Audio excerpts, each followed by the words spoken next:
Hello, welcome to Abhik channel. So बहुत दिनों से मैं आपसे शेयर करने वाली थी अभिक का ऑटिज़म डायग्नोसिस स्टोरी। बेसिकली हमें कैसे पता चला कि अभिक को ऑटिज़म है। सो मैं सिर्फ़ और सिर्फ उसी पर बात करूँगी आज। अभी क्या सिचुएशन है, अभिक क्या सीख गया है, उसके स्पीच में कितना प्रोग्रेस है, उसके लिए मैं दूसरा वीडियो बनाऊँगी। बट आज बात करते हैं कि हमें कैसे मालूम पड़ा एग्जैक्टली कि अभियुक्त को माइल्ड, मॉडरेट या सीवियर जो भी ऑटिज़म है उस पर मैं बताने वाली हूँ आपको।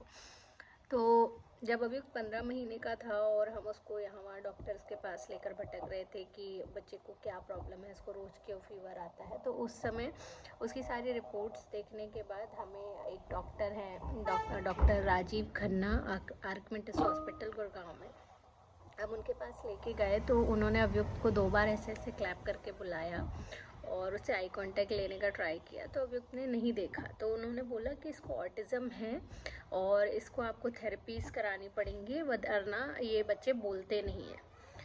तो मेरे दिमाग में वो एकदम से हिट करा कि ये क्या बोल रहे हैं, अभी इतनी बड़ी प्रॉब्लम है उसको, हमें पता नहीं है कि उसके बॉडी में क्या हो रहा है, उसको क्यों फीवर आ रहा है, और ये एक और बम हमारे ऊपर पटक दिया। तो हम घर आए और हमने सोचा कि क्या ऑटिज़म है, इतना बड़ा किस चीज़ बोला है ऑटिज़म के बारे में। मैंने पढ़ा, मुझे समझ में आया चीज़ें कि नहीं, अभी उसका तो आई कांटेक्ट है और अभी सिर्फ 15 महीने का है, तो कैसे जज कर सकते हैं कि बोलेगा कि नहीं बोलेगा। फिर हमने उसको वहीं पे छोड़ दिया, उसके बारे में हमने बात नहीं करी। और हमें उसके बाद जब हमने व्यक्ति को हॉस्पिटल में एडमिट कराया, सीटी स्कैन कराया, तो हमारे ऊपर सबसे बड़ा पहाड़ टूटा।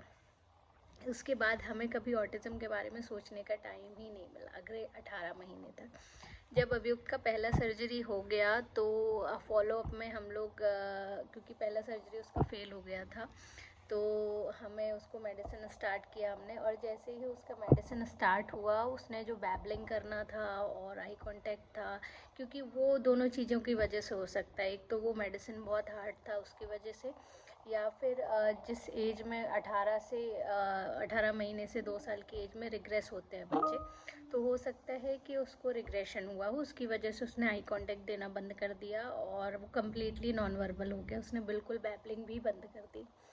तो मैंने डॉक्टर से कंसल्ट किया जब 18 मंथ्स का था अभियुक्त, कि सर 18 मंथ्स का हो गया है लेकिन कुछ भी बोल नहीं रहा है, तो क्या ये मेडिसिन की वजह से है।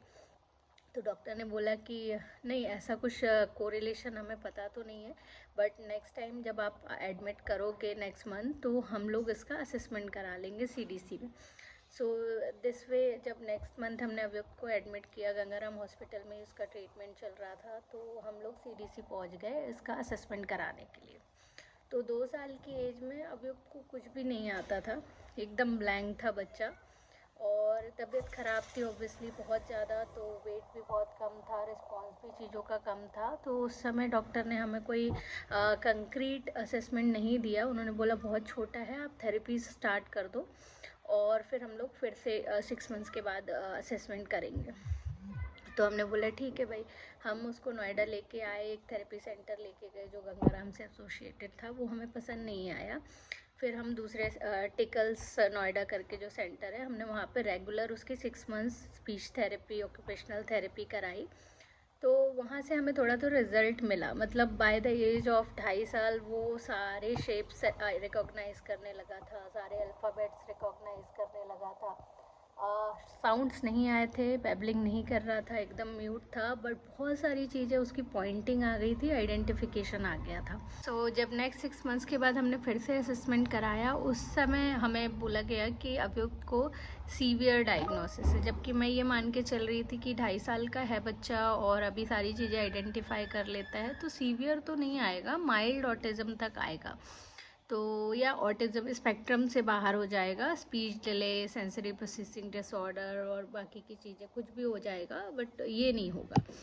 तो डॉक्टर ने हमें, उस समय हमने डॉक्टर प्रवीण सुमन जो वहाँ की हेड है उनसे बात करी, तो उन्होंने हमें बोला कि नहीं, बच्चे का सीवियर डायग्नोसिस है, आपने 6 मंथ्स पर बात कर दिए। हमने बोला हमने बर्बाद नहीं करे मैम, हमने गंगाराम वाले जो एसोसिएटेड सेंटर था वहाँ पे थेरेपी नहीं कराई है, बट हम रेगुलर थेरेपी करा रहे हैं बच्चे की। तो उन्होंने बोला कि नहीं नहीं, ये एरियाज़ पे काम करना है, उन्होंने जो भी हमें बताया। तो हमने वापस आके थेरेपिस्ट वहाँ से चेंज करा, उसको दूसरे थेरेपिस्ट के पास लेके गए, डॉक्टर सम्राट जैन के पास। जब तक उसमें टो वॉकिंग आ गई थी, तो टो वॉकिंग का इशू हमारा बहुत बड़ा हो गया था, तो वो डॉक्टर सम्राट जैन ने सॉल्व करा। और फिर उसके बाद 6 मंथ्स तक वो वहाँ थेरेपी ले रहा था, तो काफ़ी सारी चीज़ें सॉर्ट आउट होने लग गई। फिर उसको मैंने सनराइज़ लर्निंग में डाला। सनराइज वहाँ पे जाके EIP प्रोग्राम ज्वाइन करा उसने, तो वहाँ पे भी उसको बहुत ज़्यादा इम्प्रूवमेंट आया। रादर मैंने बहुत सारी चीज़ें सीखी सनराइज़ लर्निंग से कि कैसे आप बच्चे को डील कर सकते हो, प्रॉपर वे क्या होता है। और सबसे बड़ी जो चीज़ सीखी वो ये कि कैसे आप खुद को मोटिवेट रख सकते हो, क्योंकि वहाँ पे जो भी मदर्स थे वो I think 80% staff special moms का ही है, जिन्होंने अपने बच्चे बड़े कर लिए हैं। तो वो मेरा मोटिवेशन था, वहाँ से मुझे बहुत होप मिली।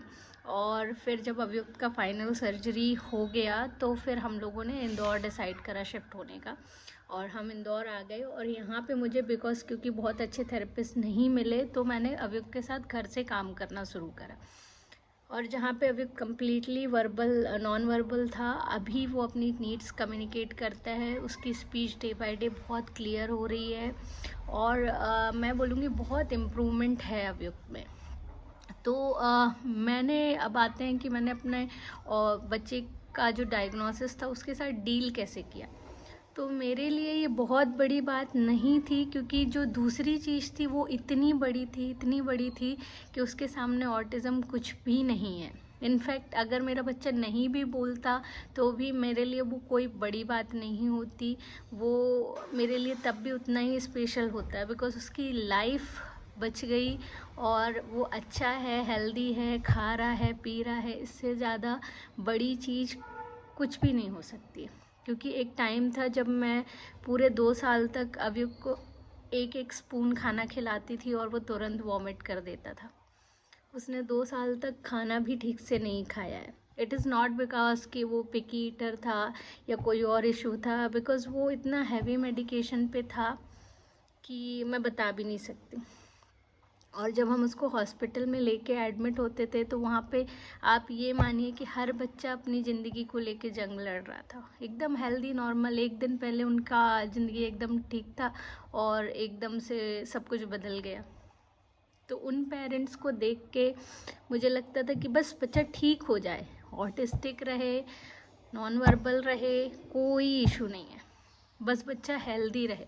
क्योंकि ऑटिज़म ऐसी चीज़ है जिस पे आप खुद काम कर सकते हो, आप बच्चे को चीज़ें सिखा सकते हो, लेकिन अगर उसकी हेल्थ ठीक नहीं है तो हम उसमें कुछ नहीं कर सकते। इसलिए प्लीज़ मोटिवेटेड रहिए, ये सोचिए कि आपका काम बड़ा है और आपको काम करना है बच्चे के साथ। ये मत सोचिए कि आपकी दुनिया ख़त्म हो गई है और आपके बच्चे का कुछ नहीं हो सकता। आपका बच्चा भी सब कुछ सीख सकता है, धीरे धीरे सीखेगा। और छोटे छोटे से माइलस्टोन अचीव होते हैं, कई बार 6 मंथ्स भी लग जाते हैं, बट हाँ अचीव सब कुछ हो जाता है। ऐसा कुछ नहीं है कि हमारे बच्चे कुछ नहीं कर सकते। लेट सीखेंगे लेकिन सीखेंगे ज़रूर। So thanks for watching. Bye bye.